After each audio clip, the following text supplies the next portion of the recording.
Hi friends, welcome to my channel super traders. यहाँ बात करूँगा किस तरीके से प्लान कर सकते हैं कल के दिन। कल फ्राइडे है, इस वीक का एंड है और ऑलरेडी हम काफ़ी अच्छा रैली देख चुके हैं मार्केट्स में। उस दिन जब काफ़ी बड़ा फॉल आया था 1000 पॉइंट का, उसके बाद से और मार्केट अभी एक तरह से फिर से रेजिस्टेंस के एरिया पे आया, टच किया। बैंक निफ्टी ऑलमोस्ट 43,700 के आसपास आया और उसके बाद निफ्टी भी अच्छा खासा आया 350 के आसपास। तो मुझे ऐसा लगता है कि अभी ये टॉपिश बिहेवियर दिखा रहा है। काफी लंबा चला ये कंसोलिडेशन, और जब लंबा कंसोलिडेशन चलता है उसके बाद जब ब्रेकआउट या ब्रेकडाउन होता है तो वो बड़ा होता है। अब क्या हो सकता है? अभी कल जो वीडियो मैंने बताया कि एग्जिट पोल आया, एग्जिट पोल में कुछ एग्जिट पोल ने दिखाया है कांग्रेस मेजोरिटी, लेकिन काफी सारे एग्जिट पोल ने अभी भी हंग असेंबली दिखाया है। और हंग असेंबली में लोग यही सोचते हैं कि बीजेपी किसी न किसी तरीके से सरकार बना ही लेगी, लेकिन मुझे ऐसा लगता है कि अगर ये हंग असेंबली नहीं होती है और अगर कांग्रेस पूरी मेजोरिटी पा जाती है तो रिजल्ट आएंगे सैटरडे को। उसका जो इम्पैक्ट होगा वो होगा मंडे को। ऑलरेडी जो आज का कैंडल आप देखेंगे तो इनवर्स हैमर है। काफी बड़ा मतलब प्राइस मूवमेंट था, उसके बाद हम लोअर पॉइंट पे क्लोज हुए, ऑलमोस्ट ओपन से नीचे ही क्लोज हुए हैं। तो मुझे ऐसा लगता है कि ये हो सकता है कि आज का जो क्लोजिंग है उसके बाद जो इनवर्स हैमर बना ये टॉप का साइन हो। अगर आप एक ट्रेंड लाइन ड्रॉ करेंगे, जो भी हमने बॉटम बनाया था रिसेंटली में ऑलमोस्ट नियर 38,800 500, वहां से एक ट्रेंड लाइन आई है जो आपको ऊपर तक ले जाती है। जो उसके पॉइंट कनेक्टिंग पॉइंट्स हैं वो हैं 10th अप्रैल के, और दूसरा जो कनेक्टिंग पॉइंट है वो है 21 अप्रैल का। अगर आप इसको कनेक्ट करेंगे तो ये लाइन टूटी थी, ये जो ट्रेंड लाइन थी ये टूटी थी उस दिन जिस दिन 1000 पॉइंट का फॉल आया था। और अब उस फॉल के बाद हमने दोबारा से जाके इसको नीचे से टेस्ट किया है, जो कि नॉर्मली होता है ट्रेंड में। अगर आप देखें कोई भी ट्रेंड लाइन आप ड्रॉ करेंगे और जब भी आप ट्रेंड लाइन का एक ब्रेक देखेंगे उसके बाद टेस्ट करने वापस से वो आता है कि हाँ भाई हिम्मत है वापस से ऊपर जाने की या नहीं। तो टॉप में भी कई बार ऐसा होता है। तो ये क्योंकि काफी बड़ी रैली थी, काफी स्ट्रांग रैली थी, उसके बाद ये टेस्ट करने आया और इसने नया हाई भी ऑलमोस्ट बनाया। मुझे ऐसा लगता है कि ये टेस्ट और आज कंप्लीट हुआ है। इसके बाद अगर हम दोबारा से हम 43,300 के नीचे जाते हैं कल के दिन, तो यहाँ पे हम एक अच्छा खासा फॉल देख सकते हैं। मंडे को रिजल्ट का इम्पैक्ट होगा। अगर रिजल्ट के इम्पैक्ट को प्राइस इन करना है तो कल का दिन बचा है मार्केट पार्टिसिपेंट्स के पास। आज का जो एफआईआई और डीआईआई डेटा है उसमें प्रोज जो हैं उन्होंने फिर से काफी शॉर्ट पोजीशन बनाई है। एफआईआईज ने कॉल्स भी लिए हैं, पुट्स भी लिए हैं, थोड़ी सी फ्यूचर्स भी ऐड किए हैं, फ्यूचर शॉर्ट ऐड किया है बियरिश पोजीशन, और रिटेलर बुलिश ही है। तो रिटेलर को आज इन्होंने खूब उठा उठा के बुलिश किया। यही चीज मैंने दिन में भी कही थी अपने टेलीग्राम चैनल पे, जिसका लिंक आपको पिन कमेंट में मिल जाएगा। आप नहीं है तो ज्वाइन कर लीजिएगा।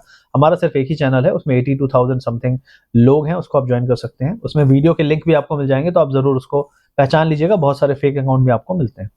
तो यहाँ पे मुझे ऐसा लगता है कि जो इमीडिएट टारगेट जिसको मैं देख रहा हूँ, अगर मार्केट ने कल बेरिश लिया, अभी यूएस फ्यूचर भी काफी डाउन है, 300 पॉइंट डाउ जोन्स डाउन है। तो मुझे ऐसा लगता है कि यहाँ पे अगर उसका इम्पैक्ट, और SGX Nifty already 80-90 points down है, तो अगर इसका इम्पैक्ट होता है तो कल हम एक अच्छा डिप देख सकते हैं। और बैंक्स में मैं ज्यादा सेलिंग एक्सपेक्ट कर रहा हूँ। पीएसयू बैंक, आपको मैंने पिछले हफ्ते कहा भी था एक वीडियो में कि अदानी का जैसे ही वो नाम आया, अदानी के स्टॉक्स को एमएससीआई हटा रहा है, उसके बाद से पीएसयू बैंक काफी गिरे। और पीएसयू बैंक काफी एक स्ट्रक्चर भी वीक है। एचडीएफसी बैंक, एचडीएफसी ट्रेड्स भी काफी स्ट्रक्चर वीक है। तो निफ्टी में फिलहाल क्या है बता देते हैं पहले। 18,220 इमीडिएट सपोर्ट है। अगर उसके नीचे हम जाते हैं तो 18,050 का एरिया सपोर्ट है। 18,050 अगर टूट गया तो फिर 17,800 750 तक हम जाएंगे। अगर इम्पैक्ट, रिजल्ट का इम्पैक्ट बहुत बेरिश हुआ, मान लो कांग्रेस ने 130 सीट्स ला ली, तो मुझे लगता है कि मार्केट अच्छा खासा बेरिश मूव देगा मंडे को भी और ट्यूसडे को भी। तो 3 दिन के रेड कैंडल आपको बनने चाहिए। पहला दिन आज का हो गया टर्न अराउंड डे, जब आप रिवर्स करते हो। कल का दिन रेड होना चाहिए, और परसों और नरसों, मतलब परसों नरसों नहीं, मंडे और ट्यूसडे को आपको और रेड कैंडल्स मिलने चाहिए। तो इमीडिएट टारगेट 42,700 का है। अगर 700 टूटा तो 41,900, 41,550 इन केस रिजल्ट काफी खराब आता है फॉर बीजेपी और कांग्रेस काफी अच्छी मेजोरिटी पकड़ती है।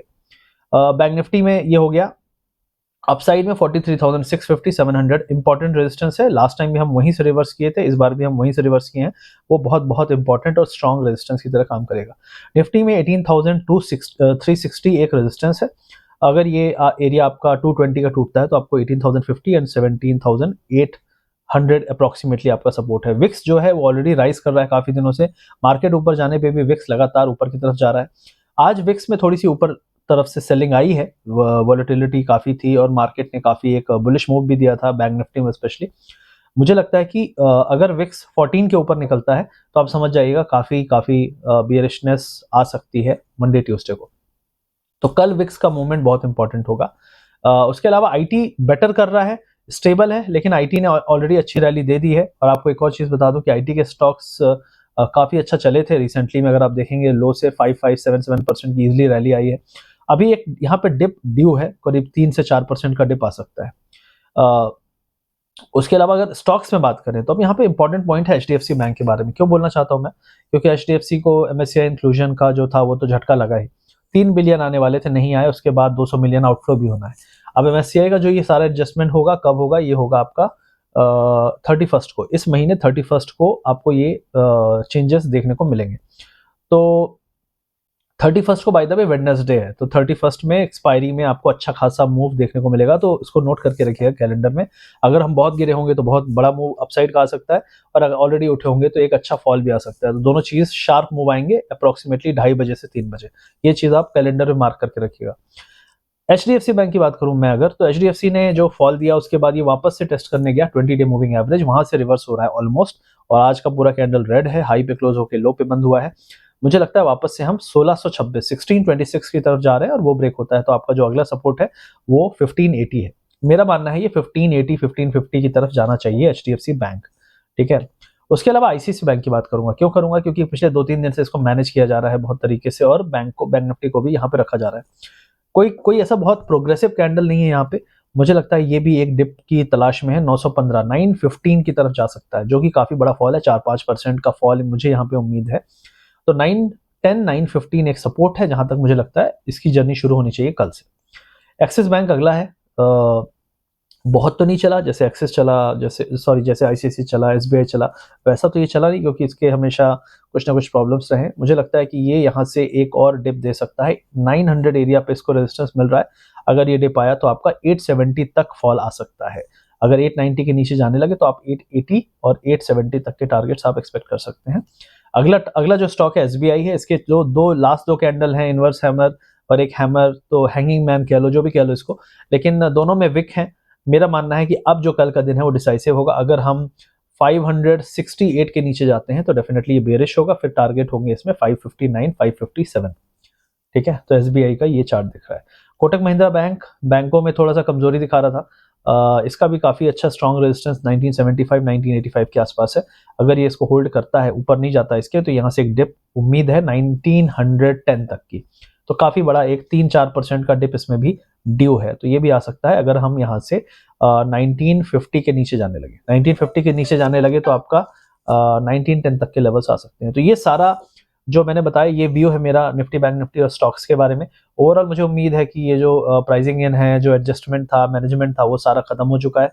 एक्सपायरी थी, तो एक्सपायरी में जो पिछले एक हफ्ते से लोग फंसे थे, उन्होंने भी काफी हेल्प की। शॉर्ट कवरिंग, हर बार डिप में बाइंग आ जाती थी, लेकिन वो हो चुकी है अब एक्सपायरी। अब जो है रियलिटी चेक है कि क्या इवेंट है, क्या चीजें होने वाली हैं। यूएस मार्केट ऑलरेडी डाउन है, तो मुझे लगता है कि थोड़ा सा यहाँ पे बियरिशनेस अगले 3 दिन हो सकती है। लोकल फैक्टर प्लस ग्लोबली भी एक सेलिंग आ रही है, और हम ग्लोबल सेलिंग के बाद भी नहीं गिरे हैं, तो डेफिनेटली हम लोकल इवेंट का वेट कर रहे हैं। लोकल इवेंट आपका इलेक्शन का रिजल्ट है।